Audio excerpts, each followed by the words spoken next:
돌봄경제 현황 부분은 간략하게 보면 지금 이거는 이제 한국은행에서 발표한 취업계수 또 취업 유발계수들인데요. 제가 이걸 제시를 하고 있지만 저는 여기에서 그 취업 유발, 고용을 유발할 수 있는 것 이상으로 돌봄경제를 통했을 때는 아까 말씀드린 이거 직접적인 서비스 인력이라고 하면 조금 더 개발 인력이라던가 전문화된 인력들의 일자리 창출이 더 이루어질 것으로 기대하는 바입니다. 이 부분은 기존의 자료를 보여드리는 거고요. 여기 보면 돌봄의 사회복지 서비스는 워낙에 취업 유발을 할 수 있는 영역으로 크게 항상 부각되고 있습니다. 하지만 안타깝게도 이 부분은 생산성 부분이 사실은 맞지요. 그래서 고급 인력이 투입되지 못하는 부분에 있어서 한계는 여전히 있는 부분이었습니다. 이 뒷부분은 저희가 이제 고령친화 산업을 2005년에 시작을 했는데 아직까지 이제 활성화되지 못하고 있고 비교적 그나마 장애인이라던가 노인 영역에서 장교양이 도입되면서 그 고령친화 용품 또는 그 장애인 보조용품 중심으로 개발이 되고 있습니다. 그 현황을 보면 열악하다고 하는 부분을 보여드리기 위해서 제시를 하는 건데요. 여전히 제조업 영역이 76.2%로 크게 차지하고 있고요. 그 매출 현황을 보면 밑에 고령친화 용품 매출 보면 약 5조 1천억 원에 달하고 있고요. 네, 업체당 평균 매출액은 약 6억 원 정도밖에 되지 않고 있습니다.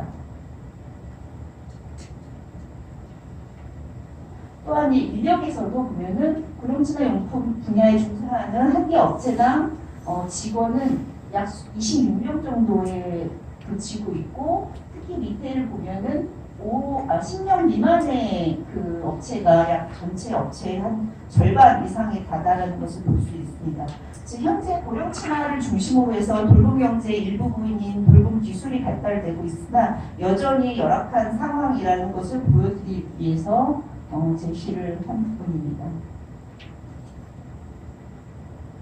이렇게 현재 수요는 점차적으로 증가할 것이고 그 속도는 급격할 것이고 또 하나는 기존의 직접적인 서비스 외에 다양한 그 서비스에 대한 욕구라던가 기술에 대한 욕구가 증가함에도 불구하고 현재 고령친화 산업을 중심으로 한 기술 발달이나 서비스 제공은 아직 미쳐나가는 것을 앞에 앞에 것을 종합한다면 사실은 저희 나라 외에도 외국에서는 이미 그 고령화가 급격히 이루어지고 있습니다. 일본이나 독일이 대표적인 거고 또 하나 유럽이나 이런 영역에서도 이 돌봄경제라는 용어는 안 쓰고 돌봄 기술이라던가 테크놀로지 쪽을 많이 육성을 하고 있습니다. 그 이유는 전 세계적으로 지금 공통적으로 겪고 있는 문제가 급격한 고령화, 돌봄 인력 부족, 그리고 3대 업종으로 인한 인력 부족 문제, 그리고 더 나아가 이제는 조금 더 돌봄이라는 것을 효율적으로 제공할 필요가 있다는 거죠. 인력으로 계속 하기는 어렵다라는 한계로 인해서 이렇게 EU를 비롯해서 영국, 덴마크, 독일, 스웨덴 등에서 그 정보와 기술을 활용한 돌봄과의 연계 작업을 하고 있습니다. 여기서 제시한 건 대부분 다 전략을 수립해서 추진하고 있는 것을 제시를 했는데요. 대표적인 게 EU의 AAL 프로젝트입니다. 그래서 일상생활에서 노인분들이 불편한 모든 것들을 종합적으로 지원할 수 있는 그 영역을 체계적으로 개발하고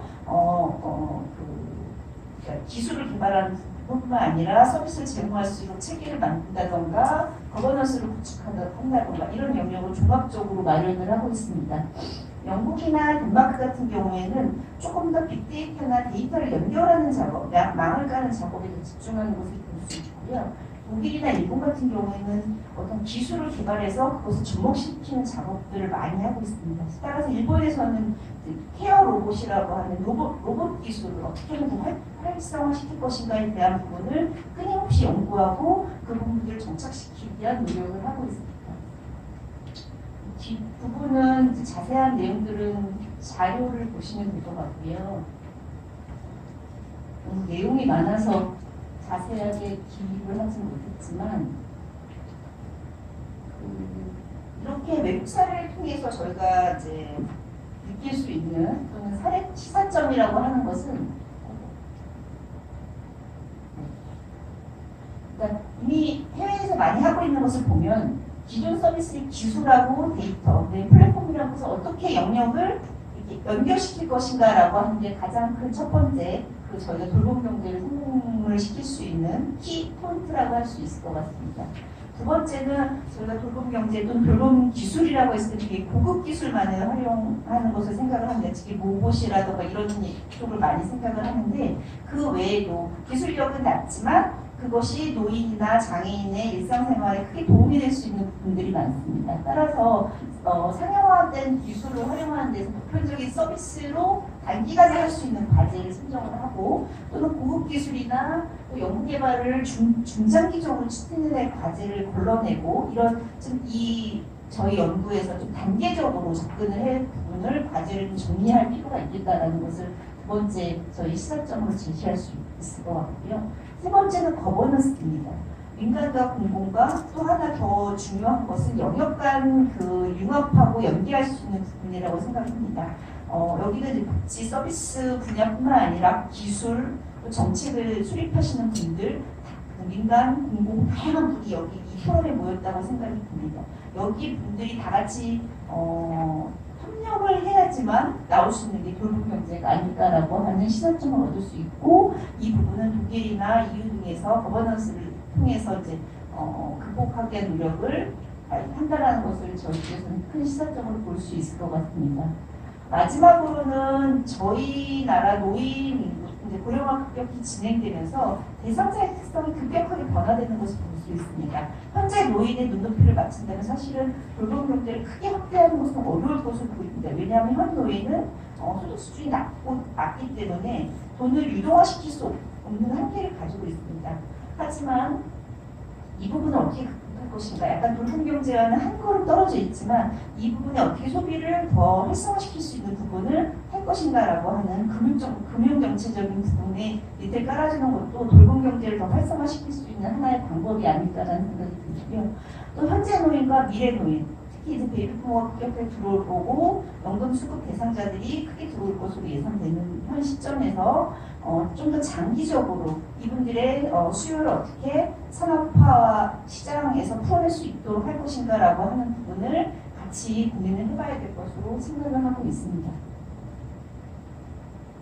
이 영역은 저희가 그 국내 연구하고 국내 여러 정책 제언들에서 검토를 하면서 과연 우리가 할 수 있는 것이 무엇인가를 이렇게 걸러내기 위해서 쭉 리뷰한 내용이고요. 이거를 보면서 생각한 점은 안 돼 있는 게 없구나라고 할 정도로 너무 많은 연구에서 너무 좋은 정책 제언들을 많이 해준 것을 볼 수 있었습니다. 그래서 이 부분에 ICT를 활용한다던가 빅데이터를 활용하는 부분. 근데 안타까운 거는 기술적인 거의 개발과 아니면 재원에서 그친 부분이 많아서 이 연구의 내용들이 어떻게 하면 저희 연구에서 조금 더 구체적으로 제시되고 또 단기, 중기, 장기 과제를 선별하면서 실질적으로 실현될 수 있을 것인가라고 하는 것을 저희가 체계화시키고 만들 필요가 있지 않을까라고 생각하는 의미에서 제시를 한 부분입니다. 이상으로 제 발표를 마치겠는데요. 제가 준비하면서 느낀 점은 돌봄 경제라고 했을 때 사실은 과거에 사회 서비스랑 뭐가 달라라고 하는 부분을 가장 많이 지적을 해주시고 또 인력을 확대하기 위한 일자리를 창출하기 위한 새로운 포장 아니야? 라고 많이 말씀을 해주셨습니다. 그래서 저희는 이제 기존과는 좀 차별성을 갖고 가기 위해서는 초기에 복지부에서도 발표한 것과 같이 현재 있는 인력의 질 향상 부분뿐만 아니라 새로운 일자리 또는 새로운 인력을 확대하는 부분에 대한 초점을 맞추고 어떻게 보면 보건복지 영역이 좀 벗어난다라고 생각할 수 있겠지만 돌봄을 위한 과학기술을 어떻게 활용할 것인가라고 하는 것에 더 초점을 줘서 추진을 한다면 기존과 다른 새로운 영역의 시너지 효과를 크게 낼 것으로 기대하는 바입니다. 예, 이상으로 발표를 마치겠습니다.